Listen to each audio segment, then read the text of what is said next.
The year is 1399.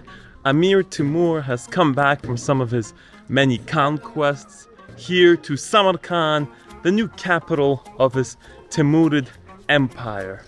Now he arrived here and he was deeply in love with his Chinese wife named Bibi Khanym. Now, this wasn't actually her name, right?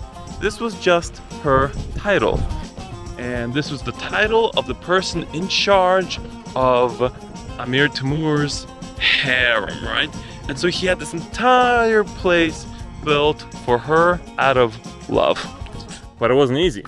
So Amir Timur had sent out a message to all of Samarkand looking for a master who could possibly build this grand mosque and complex for his wife. Now, the prize for this would be large amounts of gold, huge amounts of gold. But if you had undertaken the mission to build this complex and failed, well,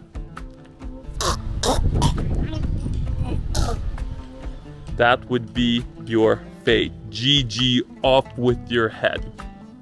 So most of the masters, the builders, of course said, no, this is too complex a project. We can't possibly undertake it. However, a couple of them, the haughty ones, the hot shots, they thought they were so cool, they could do anything. They decided, you know what, we want the gold, we're gonna try it, let's do this. So they started building and building and building. Now we're at the beginning of the 1400s, we're in the 15th century, and they managed to get some of the building done. They got large chunks of the front of the complex completed. They started building the minarets, but then Amir Timur decided, guys, I don't like the job that you guys are doing, so you're gonna have to redo this all. So Amir Timur went on another military conquest, right? And then he told those masters, you guys need to rebuild this. Well, they were a little bit lazy. They wanted Amir Timur's gold, but they didn't want to rebuild everything they had built, So they just didn't. They simply just kept building on top of it, hoping that everything would be okay and that they could collect their nice sums of gold. Well, everything was not okay. Amir Timur had come back from his conquests. He was looking at it, and at first it looked nice. It looked more or less okay. But then stuff started falling apart. Bricks started falling out.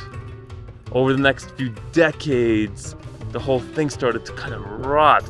It became so bad over the few centuries that it was completely unrecognizable from what you see here. If you were to look at what it looked like in 1960, it was nothing like this. It just looked like ruins. You didn't have these nice blue tiles all over the place and the nice designs and the nice gates. All of this was restored by the Soviets, as well as, by the Uzbek people upon the collapse of the USSR. Well, moral of the story, if you're gonna do something, you better do it right.